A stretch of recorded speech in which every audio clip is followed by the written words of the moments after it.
Hi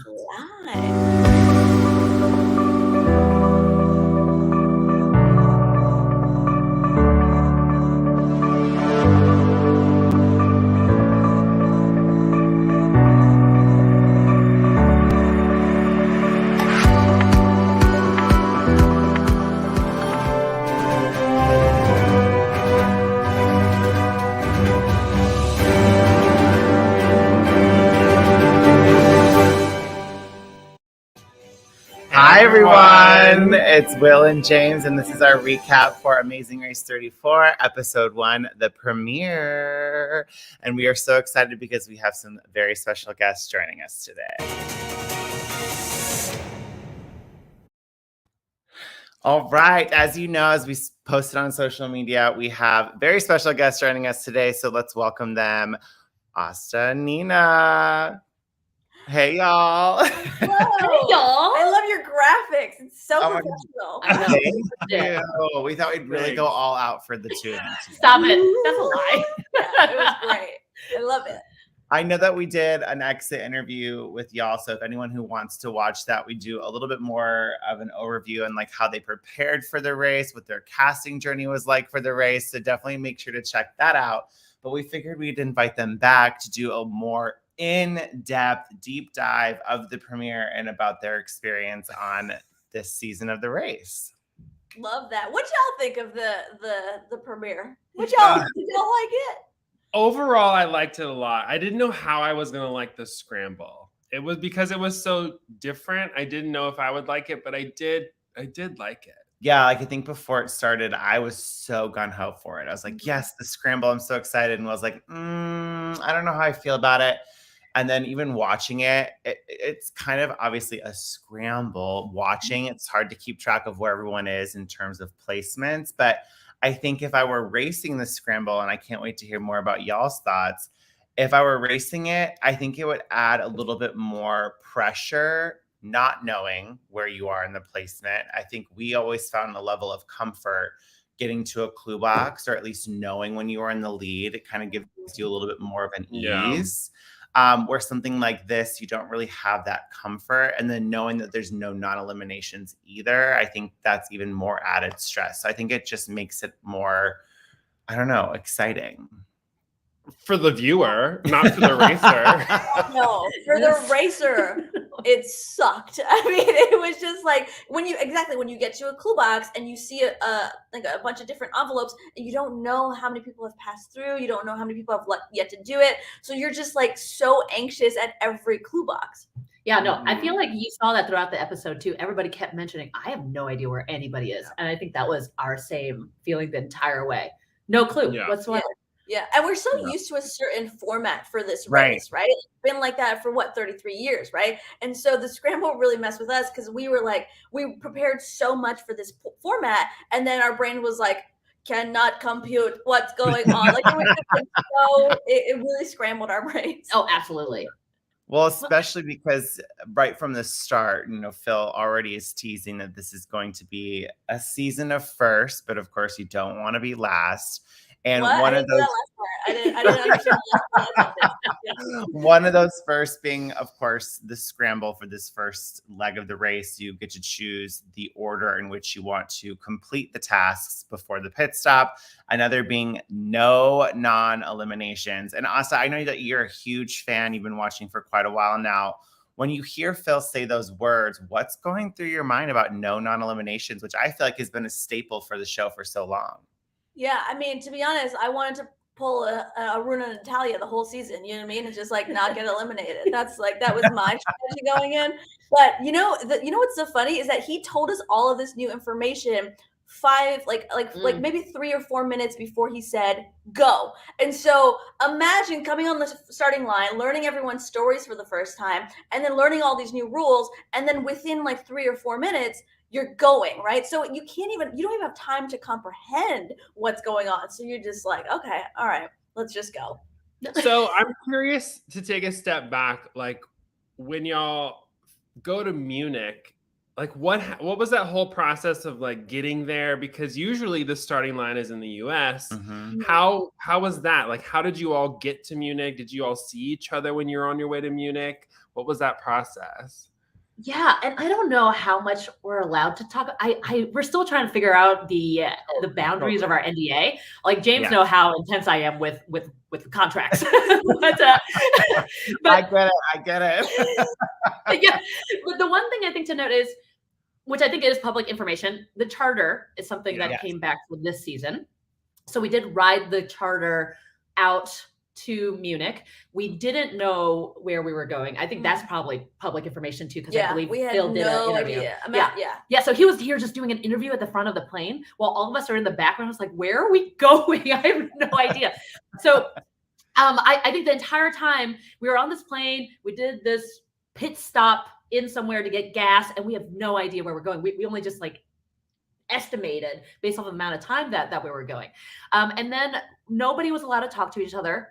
Pretty much we were told to hush hush the entire way. Yep. So it wasn't until the finish line that Aastha and I even knew anybody's name. The starting line. Oh yeah, because we didn't make that. So self-fulfilling prophecy gone wrong. No. Wow. Yeah, because I think a lot of times when we talk to teams from season 33, you know, the charter plane is obviously a new element to this race post-COVID. And I think that they were even telling us how stressful it was never knowing where you were going and how you'd have to like look out your plane window and try to assess the geography, the terrain, what direction you're going in, just to kind of get an idea of where you might be headed, or even when you're landing, what kind of landmarks you see out the window to get an idea. So I can't imagine not knowing like, where you're going. No. It was wild. And literally as we were landing, I was like perusing for flags, right? Because we memorized all the flags. And so we're like, okay, I just need to, if we can find one, a little, even a tiny flag, I'll be like, we can even piece it together. Because we don't know what continent we're in. We could be in South America.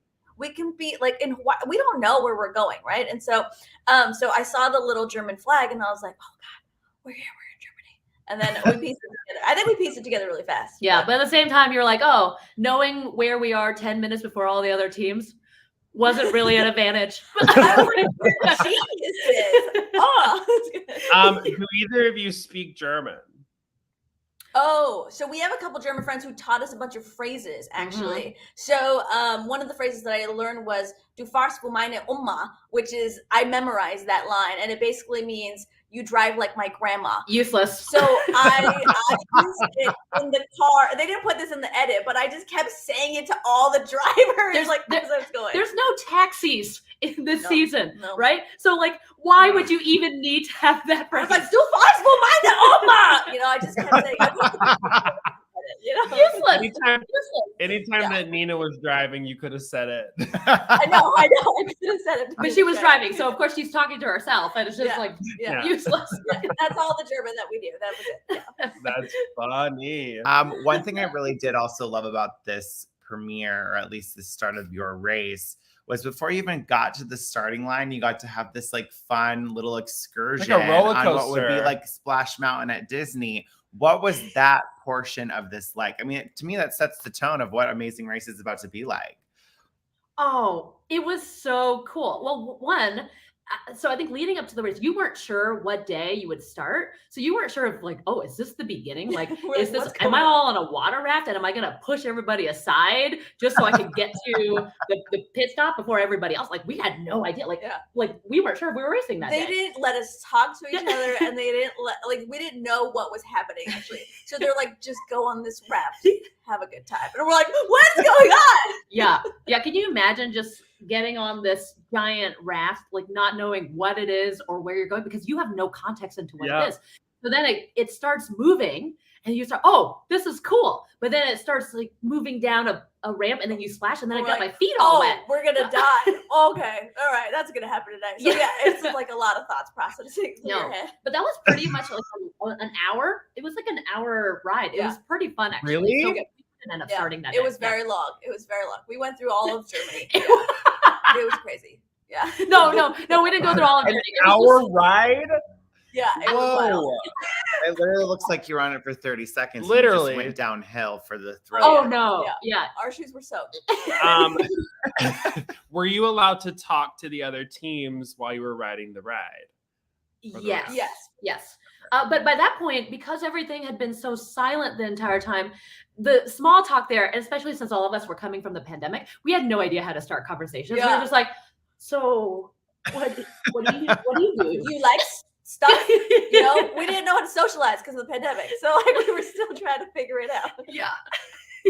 But we chatted a little bit when we weren't going like on roller coasters. Yeah. As much as you can chat with somebody when you're on a No, because it's like at that point, it's like that's not the time to start like a really in-depth conversation. Like, hey, so nice to meet you. What's the meaning of life? Yeah. That's not the time. Yeah. You don't want to scare people away. Exactly. You're like, what are your karmic lessons in this lifetime? You know? I do love how I think the past couple of seasons really with the starting line, Phil kind of takes time to talk to some of the teams. You get to hear a little bit more of their backstory, what their relationship is like, especially for us as viewers. It kind of gets a little bit of a preview as to like what the race is going to be like for some of the teams. When you walked up to the starting line, you start hearing the other teams start to talk. What are some of your first impressions of each other? That was one of our favorite parts, was taking notes on what teams looked like, what they were saying, and just trying to, get an idea of who each other were. Oh my gosh. So we realized quickly that there were a lot of dancers on the season. So people that were naturally, even if they weren't dancing currently, they were going to kill those challenges. And we were like, oh my God, we have no moves. Yeah, we're not good lesbian dancers. Yeah. So in that instance, we're like, we are never choosing a challenge because we're never going to be able to beat any of these people. No. Like Rex Ryan, great dancer. I don't know. But I think other than that, really great stories. It was wild actually. So you only saw a couple of people in the show talk about their story at the starting line, but everybody was very eloquent. Everybody had a really great story. Lamamba and Glenda, amazing, really hilarious to watch and hear their story. Yeah, I just want to say everyone had a really eloquent story. And then do you want to share what you said about us that didn't make the edit? No. You know what she said? She goes, Nina and I are partners, but we're also fartners. You just want to be with somebody you can fart with. Like that's what she said at the starting line. And I was like, this is so embarrassing. But is it true? Is it true? It is true. Hey, if we were at your starting line and heard y'all say that, we'd be like, those are our people. Oh my God. Is it too late to join the Mind 5? Is it too late? 9, 6. Oh my God. We love Emily and Molly's story. When Emily and Molly told their story, we actually started tearing up. Oh yeah, I would have bawled my eyes out. Right? Yeah, it was just so beautiful. We were tearing up when we Abby and Will are just so cute. Like the team from Canada is just so cute. And then we didn't know who Derek and Claire were actually. So I was gonna ask if y'all knew who they were. We had no idea. We literally after we got eliminated, we didn't know their names actually. So we Googled Asian guy on Big Brother and tall blonde on Big Brother. We didn't know. We found them though. We found them eventually, But just some great people. Yeah, it's a really great cast of people. And another first too, 12 teams. I mean, there's been 12 teams one time before, but one team gets eliminated at the starting line. But that didn't happen for y'all, thankfully. What were your thoughts too when you saw that there were 12 teams? Oh my gosh. I was so confused because it's also COVID, right? Yeah. So in our minds, we were like, oh, it made sense for us that there might be an alternate team that was there just in case something happened. That would be my thought process, yeah. Oh, exactly. But it did become public information. So Aubrey and David actually had a whole article written about them.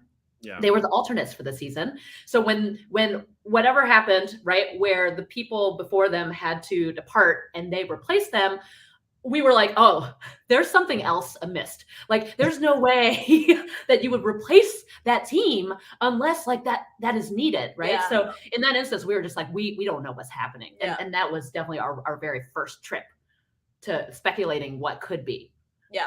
Because every time it's Yeah. always 11 teams. 11 teams race around the world. And we're like, why is there 12? And Yeah. so like, no one answered our questions. Well, but now that's we're okay. part of the 12 Yeah, team but club. how many people can say that they've got 12th place, you know? Four people. Oh, True. Oh my Okay. God. Right? we're legends in different ways, you know? We're bookends, you know? You hey, guys at and I, least we're bookends. in like the record books, you'll have your name next to something like unique. Yeah. Yeah, you gotta find the silver lining, you know? Okay, so you're at the starting line. Phil says go. What happens then? Like, what is your mindset going after, like, to find these challenges, find the car? Like, what is happening in your brain once he says go? Oh, Nina, do you want to take this one?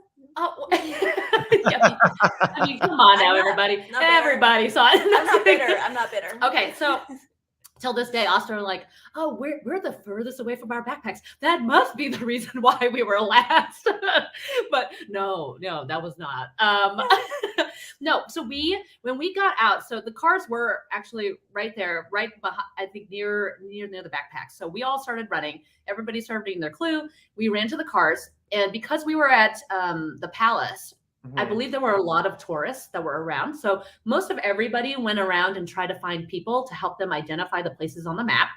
Some people, it looked like they were trying to find out on their own. Yeah. But for the most part, everybody went, they tried to go find someone. We ended up just really getting in our regular lives. We're very, you see, there's still a little bit of animosity there. But when you're 4 years in your relationship, this is an okay look, you know, otherwise beforehand it's a little concerning. You're not sure if your relationship's going to make it. But we went in and we were asking these really cute, like I think they were study abroad. Oh folks. yeah, they were Americans who were in Germany. Yeah, but really had a great conversation. Probably delayed us a little bit because we were having such a great Oh yeah, conversation sorry with them. about that. That was my fault. Yeah. I was so casual. She was like, "So where are y'all from? Oh, we're from Les. Oh, we should hang out sometime." I was a little too lesbian. Yeah, they were exchanging Instagram handles. No, we weren't. No, we weren't. I mean, my vote against yours. I mean, they were Americans who had Wi-Fi, and so we're like, oh my god, this is perfect. So Yeah. we're like, we hit the jackpot. Yeah, but then we ended up getting more intense directions. And as you saw throughout the first 5 minutes of the race, you saw all those cars move past us, which we did not even know, by the way. We were not cognizant of that. No. Because we were just so like, we were having a good time, we were on an amazing race, you know, and just getting directions, which we thought we were doing, you know, efficiently, but clearly not. We were studying really hard. Yeah. Exactly. Like, so we were trying to get extra credit. Yeah. Yeah. So I know how with the edit, obviously you see the teams leaving. How far behind do you think you were from leaving the palace from behind the other teams? I don't think it was too much. I think it was maybe like 4 minutes. Yeah. I don't know. Yeah, I really don't. But here's the thing. It's hard to understand when, because who were the ones that left first? It was Derek and Claire that left first, and then the people twins. before us were, I don't even remember. But whoever left right before us, I don't know what that time difference was either. So till today, I think only the producers will know. It always be a mystery. I kind of don't want to know ever. I don't either.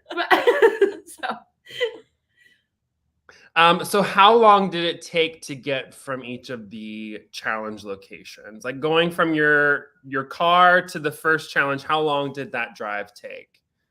Oh, I want to say like 15, 20 minutes. 20? Yeah. 20? Yeah. And I think that was around the time that it should have taken us for most places, but traffic got worse throughout the day. Yeah. So it's so interesting actually. So at the very, very beginning of the day, when we started the race, traffic was much lighter. And then it became heavier the longer that you were out on the race. So I genuinely think that it picked up to 30, maybe even 40, depending on what route you took. It was so nerve-wracking because as soon as you finish the 2 challenges, you're stuck in standstill traffic. You know what I mean? Like trying to get to the third. It's only like, and there's only so much you can do, right? So that was kind of that was fun. Yeah. But then also different paths probably had different amounts of traffic, but you're just not sure we don't know. where it exists. Yeah. Yeah. So for obviously the scramble, you can complete the challenges in whatever order you want. In order to get to the pit stop, you have to get those little pieces of the clues to know where you're going to go. But let's talk about the tasks in order that y'all did them, at least from what we saw on television. You guys went to the Smash first, correct? Yes, we did. What was your thought process in going to Smash first? Ooh, it was literally the closest Yeah. to the is it Nymphenburg Palace? Fun Yeah, name. good That's a job. fun name. Anyways, it was the closest to that palace. And so we're like, okay, let's just do that. Let's just knock it off the list. Nina completed, we found it fast, we completed it fast, and it wasn't really a difficult challenge. I mean, I don't want to speak for Nina. Was it difficult? So difficult. Just kidding. No. I believe most people were able to do that one pretty fast. Yeah. From my Yeah. understanding, which is why you saw Derek just play around with rubber chickens. He had time. But why were there rubber chickens? Oh, so we were given a crate filled with tons of different tools. So we pretty much were able to use anything that we wanted. So if you take a closer look, there were chisels. I even had a little blowtorch. Tried that for 2 seconds just to test it out, right? It's experimentation. But clearly Derek decided that he would use the rubber chicken at some point whenever he was trying to break the ice. But Nina also used the rubber chicken on the ice just for comedic value. You know what I mean? Now when you think about it, Gotta have fun on the race. right. But now when you think about it, it's kind of like it's a good pun, right? Because it's like if you want to break the ice, like icebreaker wise, rubber chicken is a great way to do it. Just saying. Now that I'm realizing, y'all are just talking about, yeah, genius. Yeah. So Nina killed the ice. We went straight to Saw right after. So we were actually we were going pretty fast. Actually, we found the Saw pretty fast. We were actually got into the groove. You didn't see this on TV, but we got the groove of the Saw very quickly. And then go ahead. No, I was just gonna say it's beneficial and it's so interesting because you don't realize how helpful it is just seeing other people when you're doing an activity because you learn from them. So when Abby and Will showed up, they were similar to Lewis. He said it was butter for them. It was gliding. We were like, why is this so easy? Yeah. So then it made me realize there's a technique here. Yeah. We don't know what it is. There's a different way that we're doing it that we're not doing it correctly. So then we learned from watching them how to do it. And they were like, hey, just go easy on it. And I think that's whenever we were able to move. I wish kind of that we were with other people during the barrel, which we'll talk about in a little we'll bit. talk about that one. Yeah. That's traumatizing. So when you did the smash, was there any teams there when you were there? Yes, Molly and Emily were just leaving. Rex and Tim had just arrived same time as us, and Team Croqueta, Red Team Miami. Quentin and Maddie too. Yeah, they were also there. Yeah. So a lot of folks started with that. Yeah, with that challenge. Yeah. So after we did the smash, we moved on to the Saw. We figured it out. So I thought we were doing. I always say this. I was like, delusionally, after we finished the 2 challenge, I was like, I think we're in first place. I was like, we're so smart. And then we got to the keg rolling challenge, and that killed us. That was the nail in our coffin. So from the episode, watching Lewis smash that block of ice was pretty intense. Did you see him do that? Oh my God, no, I didn't. But I'm a lesbian. I was hot for him while he was doing it. I was like, it's true. Oh my God, Lewis. It's true. Was like, literally. Dude. I know. It was very, very nice to watch him do that. Oh, he's a firefighter playing with ice. Yeah, I know.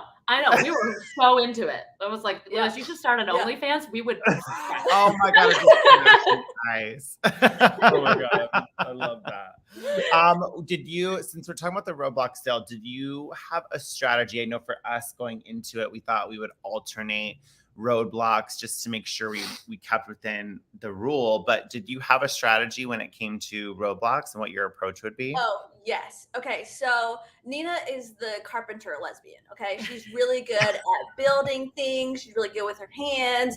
I'm more of the sports lesbian, like basketball, volleyball, all that stuff. Nina's not good with high velocity balls coming out of her face. Not. You know what I mean? No lesbian really is good with that stuff. You know what I mean? So at the end of the day, we knew what our strengths and weaknesses were. And so this seemed more like a physical hand challenge, with tools. She's like a tool belt lesbian. Well, it's also the fact that we got to see everybody do it while we were reading ours, right? Mm-hmm. So that helps. But I mean, otherwise, I think we were planning on looking around at our environments to see where we thought it might lean, and then we would choose. Yeah. But for this one, we chose mostly because Aastha realized that it's she doesn't want to be that center of attention for a roadblock for that very first episode. So I was like, okay, regardless of what happens, I'm the one doing it. Yeah.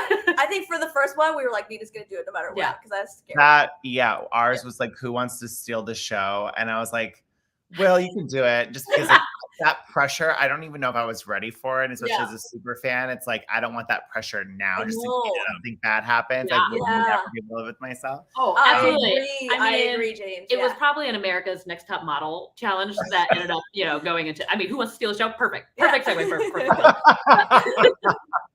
Yeah, Oh my this one God. was Who Wants to Chill. Could you see kind of what the task was when you showed up, or no, not at all? a little bit. Yeah. Like we kind of got a visual, Yeah. like from like our peripheries would be like, oh, okay, some people are just smashing things. Like, okay, that makes sense. So I was like, Yeah.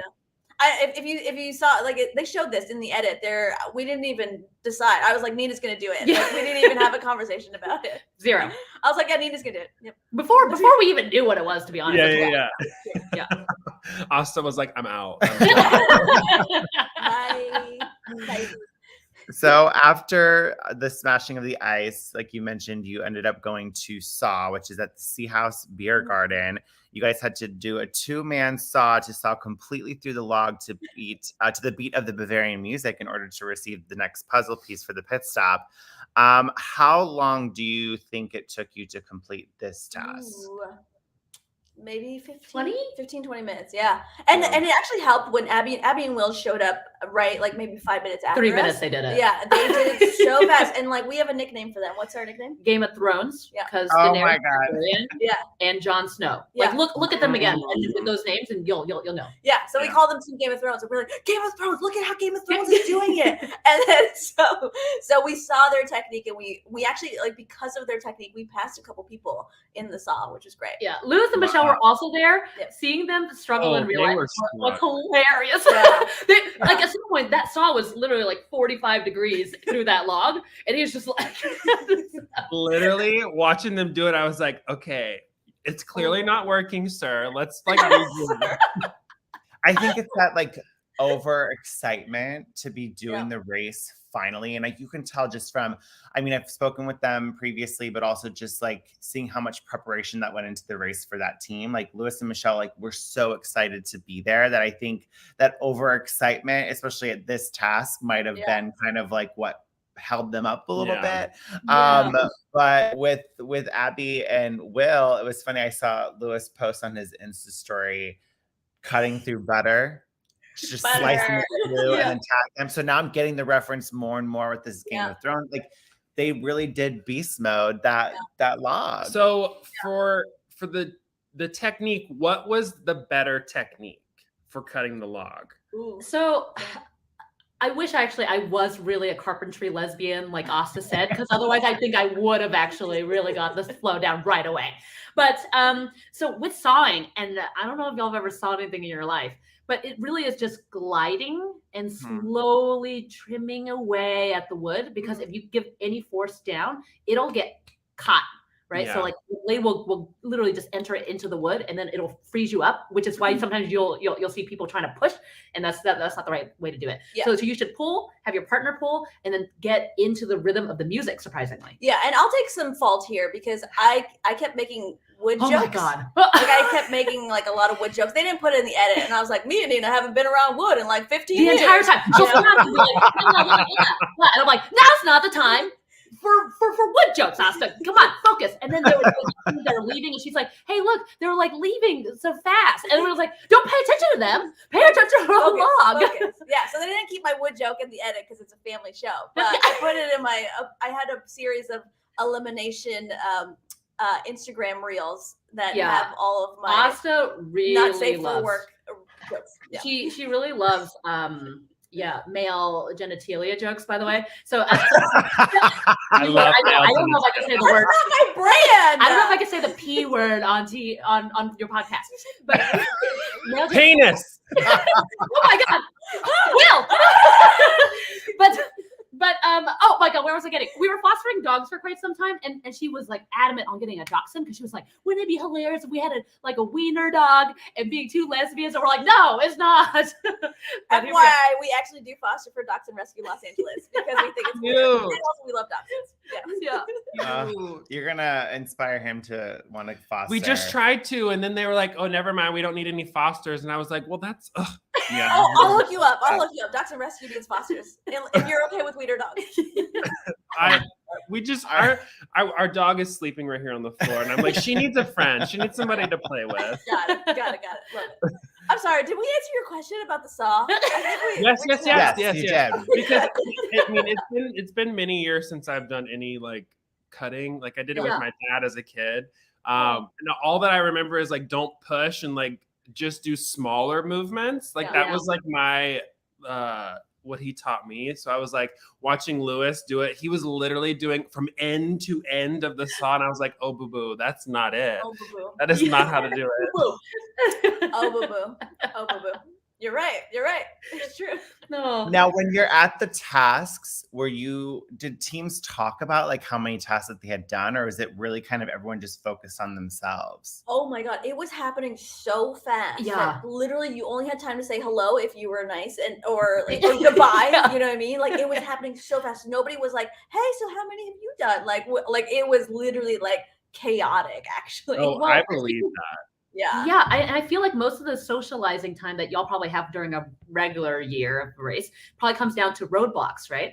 This roadblock on average was probably taking folks 5 to 10 minutes, not even. So Aastha went. Did you go to the bathroom and then you didn't even have time to talk? No, I didn't even go to the bathroom. Oh, literally, she finished Smash in like maybe 2.5 minutes. Yeah. So no time to socialize. Yeah. I think she probably wanted to because Aastha loves talking to people. Yeah, you saw on the race. Like, I'm from Los Angeles. So after sawing, you made your way to the rolling task where teams had to roll a beer keg through an obstacle course within 55 seconds in order to receive the puzzle piece for the pit stop.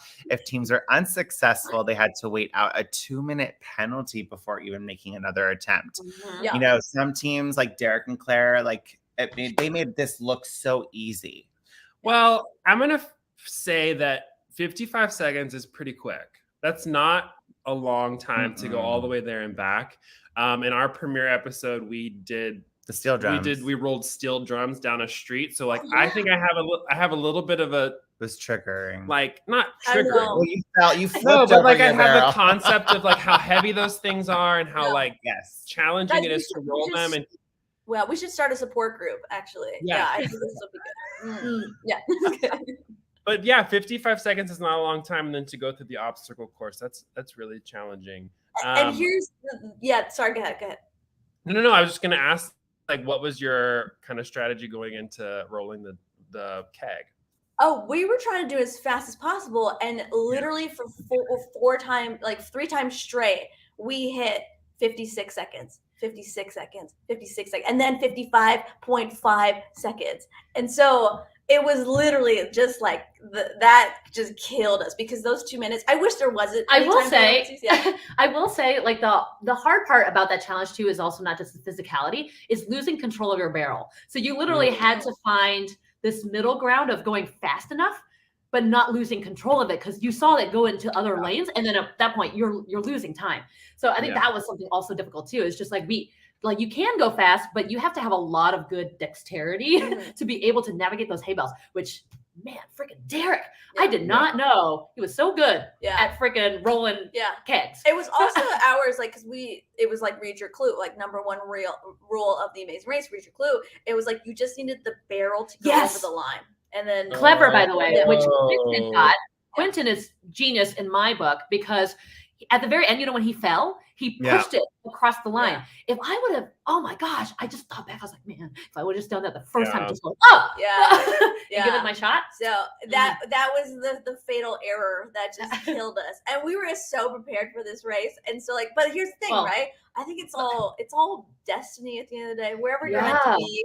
And as a stand-up comedian, there's no funnier thing than getting eliminated first. So. Well, it's just like, if the Catfish Boys were not, met with a musical challenge, the very first, they would have probably done okay, right? Yeah. Similarly, for our season, we were pretty threatened by the Catfish Boys. Nathan and Cody. But the second that they had to do some type of playing an instrument, right? It just sucked that that was the task that. Well, especially because they were on the first flight with us too. Oh, right. And they were Yeah, and that's part of the race, right? You don't know Yeah. the order or sequence and things, and Nope. sometimes you are met with, your Grim Reaper Yeah. of an activity. When y'all were there, did you see any other teams doing it with you? The barrel? The barrel. Yes. The keg? Yes. Yes. Well, not when we first got there, which is why I was like, oh no. And then also was like, no, they're probably just doing other challenges. But then, so when we were doing it, we were probably in our second time. That's whenever Lewis and Michelle came up. They came, did it once, and left. Yeah. Like butter. So, Yeah. wow. I know it I didn't don't make know sense if in that that way. works. Well, he said Yeah. let's like butter for Will and Abby. So okay, anyway. It didn't make sense, but it's fine. It's fine. They did it one shot, boom, bam, done. And so we're like, oh crap, we need to roll fast. Yeah, they did great. They did great.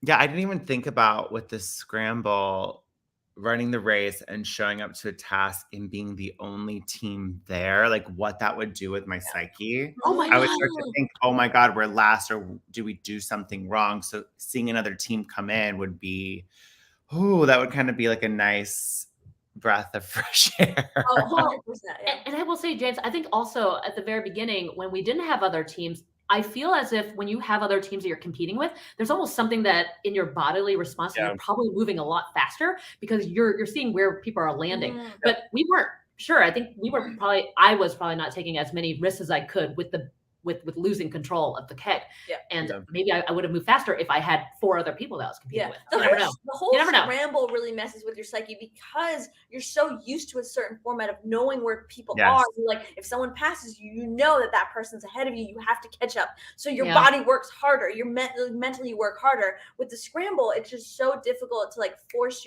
everyone's going fast, but like it's also just so confusing for your mind too. Yeah. Yeah. Now that like you've done this whole scramble, do you like the concept of this scramble? I mean, probably Oh God, not. no. Oh my God, Yeah, no. We're yeah. starting a petition to X-day it. Like, No, I think as a viewer, I enjoy it. And I've been perusing a lot of Reddit threads and Facebook threads. I like a lot of people's, the folks that are saying it's a really great concept. It would be probably cooler with a couple of like less teams just because of how chaotic it is to keep up. Yeah. I agree with that sentiment as a viewer. Yeah. As a doer, clearly not. Totally. As a think- doer, I don't think I would like it, but as a viewer, I agree with like less teams because watching it was like 30 minutes of the episode where you're just like, what's going on? Yeah.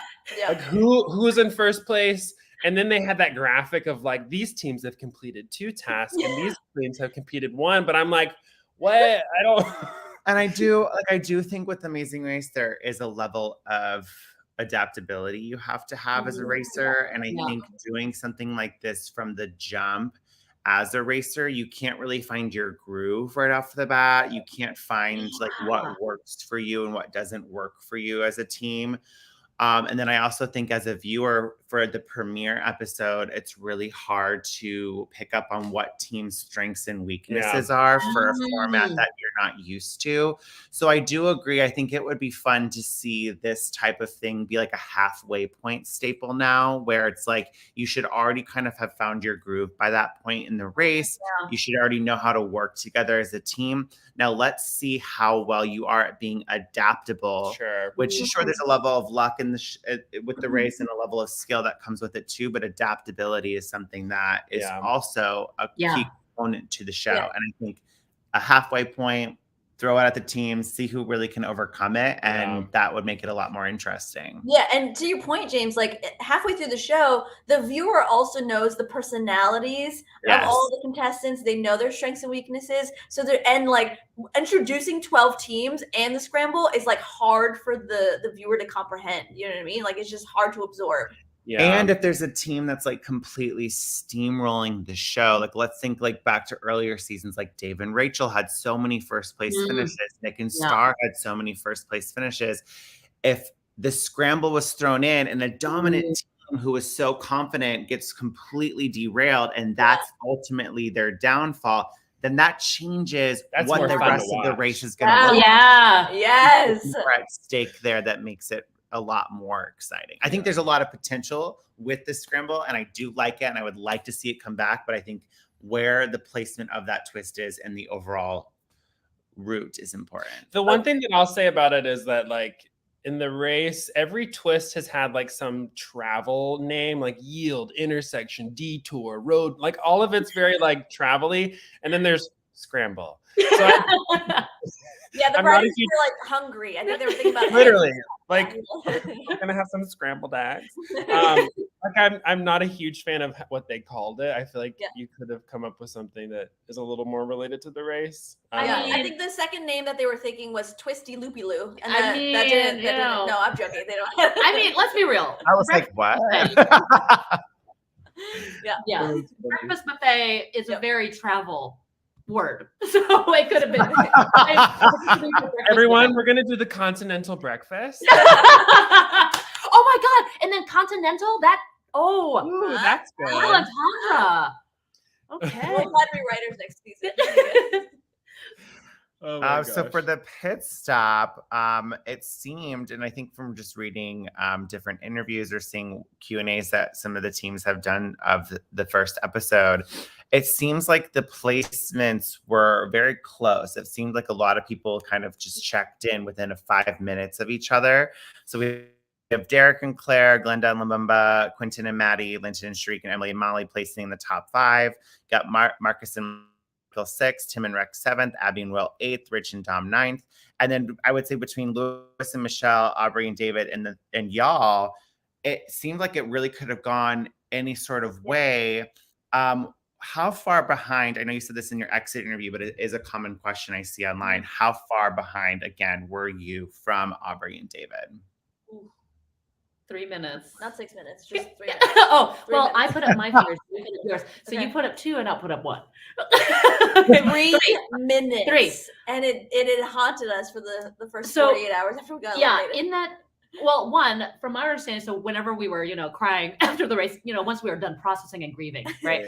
The producers were telling us like, hey, like every single one of y'all, like we're going back to back. It was almost as if people were arriving at the mat, getting brushed off for the next team to show up. Yeah. Right. So I think that was, in a way, I think it was helpful for us to know that we weren't like exorbitantly behind, right? That we were still part of the pack. We were just, clearly the ones that ended up, going goodbye. But at the end of the day, and because of those 2-minute penalties between the barrel rolls, right? That added up and added up and added up. And so, like, if we just got it on one shot and we read the clue properly, we would have been, I think, maybe shoulda, coulda, like 4th or 5th. Yeah. But it is, say la vie.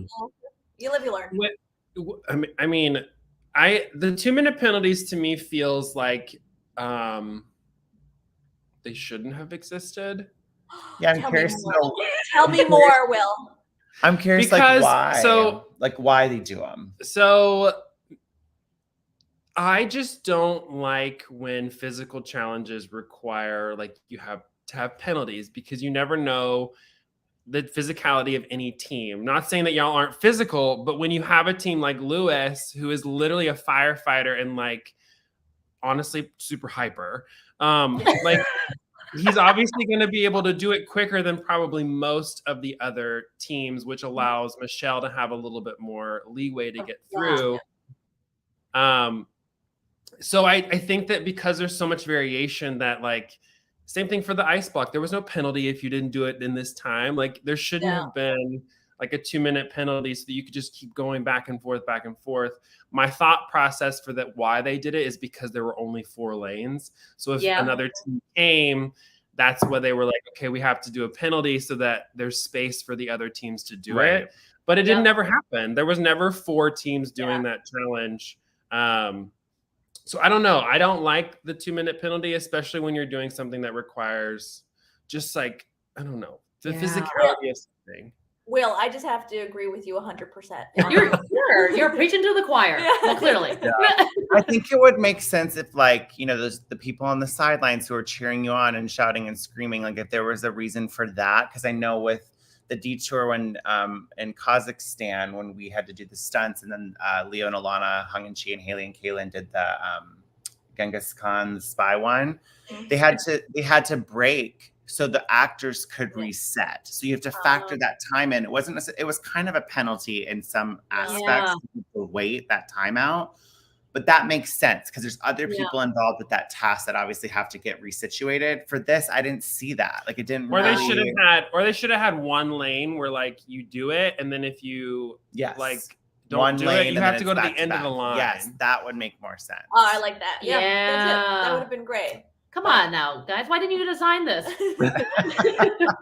Call us up, Please. Bertram and Elise. You got ideas. Bring the lesbians back.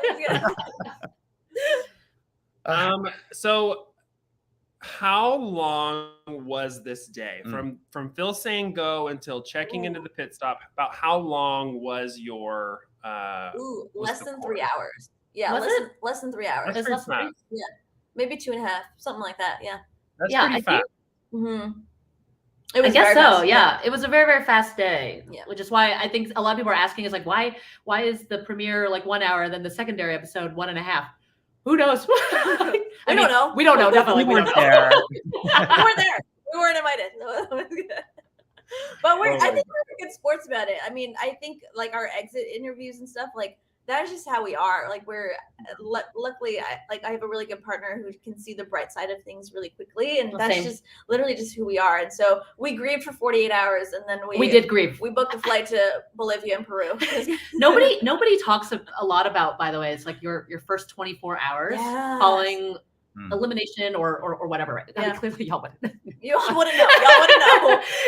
But everyone else hard. on your season. Yeah, because like at the first 48 hours of getting eliminated, you work through every minute where you made a mistake. You know what I mean? Like you are replaying everything in your head over and over again, right? And it's torture. kind of like, yeah, it's a little like you need therapy for those 48 hours. You know what I mean?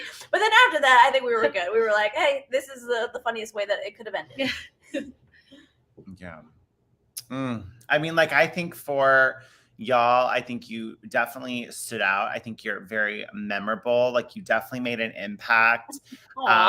Where I think a lot of teams who do go home first or even early in general, you don't really get a sense of them. And I think the two of you, it was very evident how much you love each other, but almost how much you loved the experience. And that's what I think makes both of you a very memorable team. And I know we were so sad at your early departure, of course. And I know a lot of people online, I think, see so much potential in what you bring as racers. So hopefully, maybe there will be a redemption race at some point. I know a lot of fans keep asking for it. I know people were really upset when Nathan and Cody were eliminated first in our season. Viewers were like, we've seen them more. So who knows? Maybe you'll end up racing with Nathan and Cody on a future season. Maybe. You never know. They better watch out. I also catch a great catfish too. They keep inviting us to like go catch catfish, and I'm like, y'all, I'm not putting my arm in a hole No, to pull a catfish out of the. I'll watch. I'll put me on the pontoon. I'll sit there and drink a beer and watch y'all do it, but I'm not gonna get in and put my hand in the hole. Yeah, it's a commitment. It's a commitment. Yeah. And Okay, let's they go. tell us that sometimes it's not a catfish, and you're like, well, then what is it? Like, what? I don't want that. I don't want that mystery. Oh, that's It is a shark. When so you said with the first 48 hours, did you ever think about what teams you would like to see do well? Were there teams where you're like, oh my gosh, well, I hope they go all the way, or hope that they win? Like, did you have any sort of first impressions of the people that were still racing? So because we weren't allowed to talk to each other, we made a lot of eye contact, like flirtatious alliance. Mostly eye just contact. Aastha. She's It was really mostly creepy. me. I was just like, "Do you want to be in alliance with us?" Like so. We did that. And so we loved Abby and Will, and we loved Derek and Claire. I think that we would have went far with them. We were also eyeing the twins because. Wouldn't it be great if we had an all four like Asian women alliance? Oh, I was all about that. I was all Yeah. about that. So those were our people. We were flirtatiously, like kind of creepily, but like trying to make alliances. Yeah, but I think similar to most female teams in race history, I believe most of us root for each other. Yeah. That's like a very, it's like a female racer thing. So Yeah. we're rooting for Emily and Molly for the Yeah, rest we of the love way. them so much. They're just good people. Yeah, their story is so good. Hey, they're on my draft pick for Nerdtainment with Sarah and Oh, good luck. Nice. Oh my goodness. Well, thank you so much for joining us to recap the premiere and tell us a little bit more about your experience. We loved meeting y'all at the premiere party. We are so glad you live in LA because we'll definitely have to Yeah, get let's go get together. dinner. We would Yeah. love to Let's go. come Let's to your do game night, comedy too. shows. You guys- So Oh yeah, please let us know when you're doing a show. Okay, perfect. We'll do shows. And would you guys join us for lesbian game night? Game. Game Yeah. night. We love we game host. night. We have a group text that's called Game Night with Yeah. the boys that we live by, and yes, we love. we game had a nights. game night on Friday. Yeah. Actually. Oh, I love Oh my that. gosh. I love Okay, that. so we'll host one as well. Okay, perfect. Yay! We love it. And I didn't realize like 49 minutes have already passed. Like I was just having Yeah, such a this good was time, fun. like talking to y'all. So thank you so much for Yeah. having us. Of Yeah, we course, loved we'll it. do it again soon, and drive safe back from San Diego. Oh, yeah. Thank you. Thanks so much, guys. Have a good one. Bye. Bye.